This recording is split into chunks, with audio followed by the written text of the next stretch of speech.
These two are the only AI gimbals in the market today, the Hohem M6 and the Insta360 Flow. Now, why would you buy this one and why would you buy this one? If this was priced at $100 and this was $200, you could argue, well, you're comparing apples and bananas, it's completely different. But in terms of price, as of today, I'm comparing apples and apples, and I'm gonna give you a discount code so that you can get 15% discount if you buy it directly from Hohem. So that brings it down to around $170. So I have certain expectations for a gimbal that is gonna be competing in price with this one.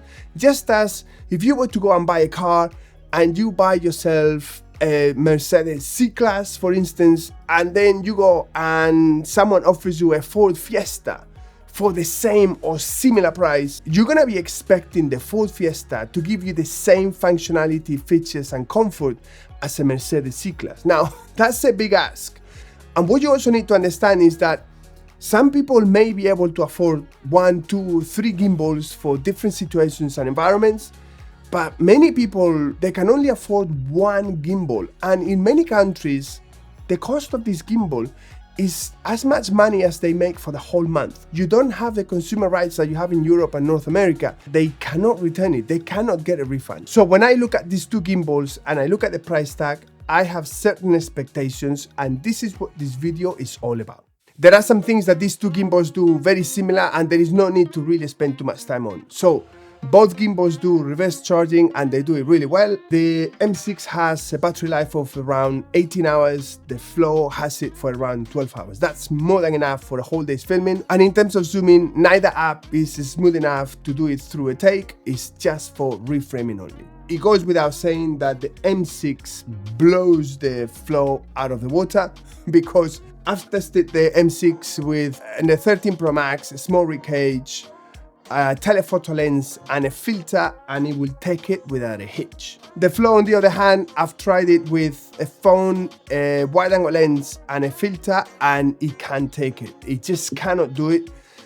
It just about takes a phone and a filter. So when it comes to payload, the Flow is nowhere near close to the M6.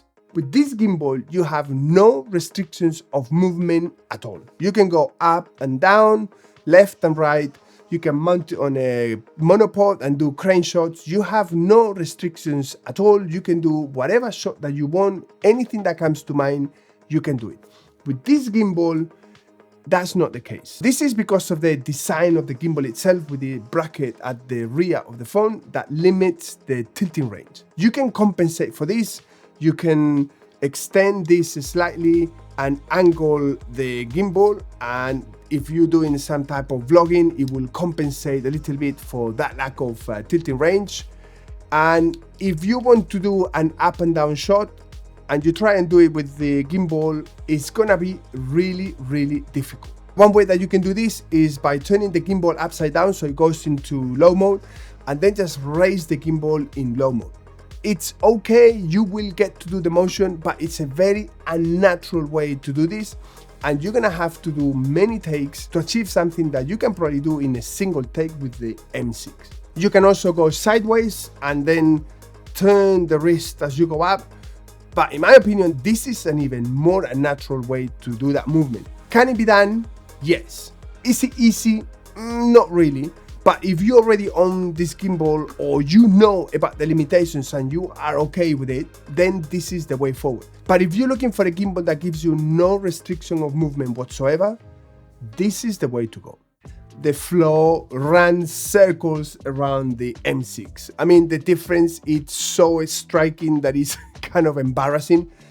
The Insta360 Flow, it's flawless in that regard. They've done a fantastic job. It loads really quickly. You have all the settings that you could possibly think of. You go all the resolutions, 720p, 1080p, 4K, from 24 all the way up to 60. And you even have a lot of advanced modes and different modes that, you know, for some people will make their life a lot easier. The M6, on the other hand, this is where it kind of falls a bit flat on its ass, because you get well integrated 30 and 60 frames per second. They have 24 frames per second, but you can't do a shutter of 50, only 30 or 60.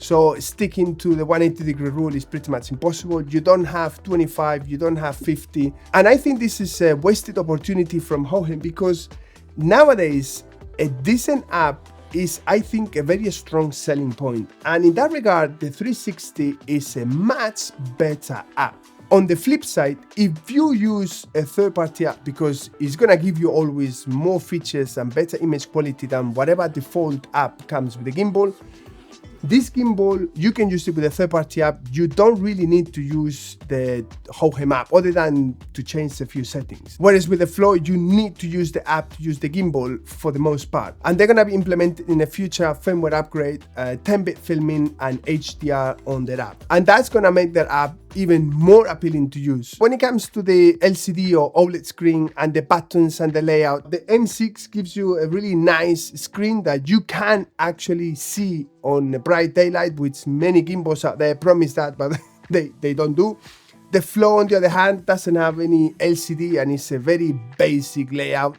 You got one button for panning and tilting and 4 dots that show you the gimbal mode that you're on, and theoretically an easy way to go from one to the next, even though I have found it to be not as easy as is claimed. This is an area that I always feel companies could do a bit more in terms of user-friendly experience. It's nice to have a screen that you have all the information there, but what it would be really nice is that they come up with an LCD screen that links to the phone's app, and you get a little preview or review, similar to what you get with the DJI Pocket 2. A very small screen, doesn't have to be a big one, but at least it would help a lot in terms of framing if you do any type of vlogging. That to me would be a very compelling feature that would be very helpful. You can argue, well, that's the purpose of this gimbal. This is a basic gimbal and this is a more advanced gimbal. Well, yes, I can see that, but that's not reflected in the price. Yeah, we are comparing apples to apples here. So in that regard, the M6 is much better than the Flow by a long stretch. There is a certain advantage of the Flow. That's a no-brainer. Now, what you need to decide is, what do you want out of the gimbal? What is it that you prefer? Do you prefer a gimbal that is compact and fits in your pocket, but gives you a lot of limitations when it comes to movement and features? Or you want a gimbal that is a little bit bulkier, but gives you all the features and functionality that you expect in a gimbal, but you are not gonna be able to fit it in a pocket because it's just not possible. Personally, I don't just improvise a gimbal shot. I don't just take a gimbal when I go out with friends or when I go out with the family or whatever situation in life. If I need to do some gimbal shots, I purposely think about it, plan it. I pack my gimbal in a camera bag, and really and truly, it doesn't take that much of a space anyway, in the grand scheme of things. But for someone else that values improvisation, maybe this is a good option. In terms of mobility and transportation, the Flow is a better option than the M6. When it comes to filming horizontal or vertically and the switching between both of them, the Flow is a bit quicker because you just double tap and the gimbal turns horizontal or vertical. The downside of this is that you're extremely limited in terms of payload, because you might find yourself in a situation that you cannot do what you want to do because the gimbal just cannot handle it. But my experience so far with it is that it's, you know, well implemented and is really, really quick. Now, the M6 obviously is a completely different beast. You need to mount the phone either horizontally or vertical on the mount itself. The one advantage that the M6 has is that if you mount the phone horizontally and you operate the gimbal in an angle as you are expected to operate the 3-axis gimbal, you have a quick mode for adjusting or changing to vertical if you need to get like a quick shot in vertical. Personally, if I film horizontal, I do everything horizontal. If I do vertical, I do everything vertical. And sometimes you kind of wish, for instance, that this gimbal would recognize that you film mostly in horizontal, so that when it boots up in horizontal rather than booting up in vertical and then you need to switch it. So this is the thing. It's great on one area, but then it's a bit of a pain on another one. In terms of mounting, obviously, this is very quick, because you got a magnetic clamp that you put on the phone and then you attach it to the gimbal, and it's all done very quick. Although I have found that not always the pins line up, and a lot of the times I have to find myself adjusting it so that it locks in the right place. With this, on the other hand, mounting it, really and truly, the mount is quite wide, so you can easily slide the phone in, and the adjustments can be done really, really quick. But it goes without saying that if you're looking at the speed and ease of switching the phone from vertical to horizontal and the mounting mechanism, the Flow has a slight advantage over the M6. Although in real practical terms, I can't really see much of a difference. You can see the motor of the gimbal, whether you are on the standard lens or the ultra wide. Whether you move with just the gimbal or whether you extend the selfie stick, you are going to see this motor, okay? And that to me, it's a real problem because it's gonna limit a lot what it is that you can do. The M6, on the other hand, I cannot tell the difference in terms of weight between one and the other. The M6 may be a little bit heavier, but we're talking about grams here. In terms of holding the gimbal and vlogging, even though this is bigger, you're not gonna notice any difference. If anything, you're gonna have a better grip on this gimbal than you have on this gimbal for the fact that this has such a small gripping body, whereas this one is much more unsubstantial. Even though this is a theoretically lighter gimbal for lighter payloads, I think the M6 is better because you don't have to worry about seeing the gimbal or be overly conscious about how much you can move before you know that you're gonna see the gimbal itself. Whereas with the M6, you don't have to worry about any of that. You just film whatever it is that you wanna film. This is the better option. When it comes to time lapses, both these gimbals give you the option natively on their app, and they do it really well. You need to understand one thing, these two gimbals are lightweight. This is even more lightweight than the M6, and you can see here, these feet are really not very stable, okay? Now, what you can do with this gimbal is to attach a standard gimbal feet, and suddenly it becomes a lot more stable, as you can see here. You don't have that wobble that you do when you have the built-in feet. So this is something that I would strongly recommend anybody that is using this gimbal is to get yourself as long feet as you can, because it's gonna help on the stability. But with either one of these two gimbals, if you do a time lapse in a very windy day, you're gonna notice the gimbals rocking because they're just so lightweight. The advantage that the M6 has over the Flow is that you can use your third-party app when you do a time-lapse. You're not limited to the Hohem app. You're gonna get better image quality. You might have your flat color spaces. You might be recording on 10-bit and ProRes. You're gonna get a lot of features and image quality that you're not gonna get with either one of these gimbal apps. So if you are someone that values filming with a third-party app, the M6 is gonna give you a lot more functionality than the Flow. But if you're looking at doing the time-lapse with whatever app comes with the gimbal, I think these two gimbals are more or less the same. This is a really great AI tracking. It's the best AI tracking that I've seen on a gimbal when the tracking is done by the app itself. Better than the M6. The tracking on the M6 app is not as neat and reliable as the tracking that you get on the Flow. This is very good tracking.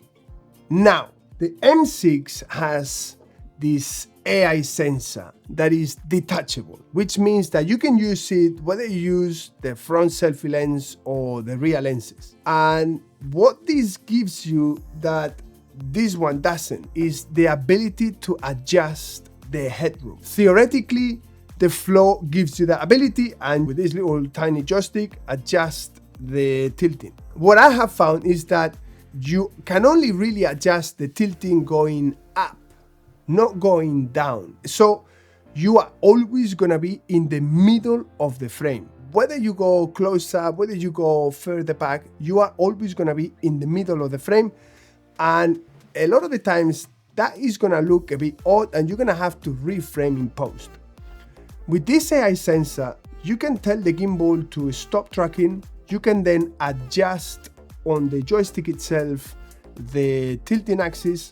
The gimbal will continue tracking and it will remember what it's supposed to be. What's even better is that Hohem has this remote control that you can easily pair it to the gimbal by tapping 7 times on the mode button, and you can then adjust the tilt angle wherever it is that you are. I think there is a 10-meter range here. And what this means is that you have the freedom to adjust the headroom whether you are far or close to the gimbal or the camera. You can remotely turn on the recording on and off, so it's really, really handy, and it works both with the Hohem camera app or when you're using a third-party app. This is something that you cannot do with the Flow. Who are these gimbals for then? Well, in my opinion, and you need to understand this is a very subjective opinion based on my own experiences and what I look for in a gimbal, which may be different than yours. But in my opinion, this is a gimbal that is good for someone that may already have 1 or 2 other gimbals,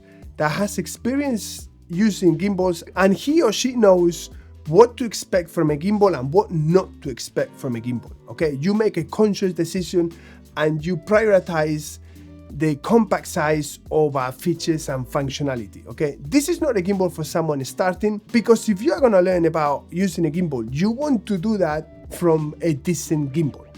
Now, the M6 gives you that. It's lower priced than the Flow. It has better functionality, no restrictions of movement. It's still very lightweight. The AI tracking is phenomenal. If you are a solo content creator that values the right framing, this is a no-brainer, okay?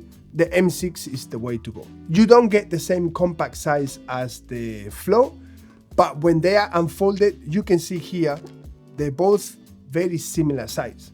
Now, what you need to decide is which one works better for you with the information on hand. Because I cannot tell you that. That's very personal to you and to your filming style and what it is that you want to get out of a gimbal. But if you are interested on my review of the Hohem M6, I leave it here for you to watch. And if you are interested on the Flow and you want to watch the review that I made for it, I leave it up here. And hopefully you'll find them very helpful in making the right decision. So click on any of them and I'll see you there.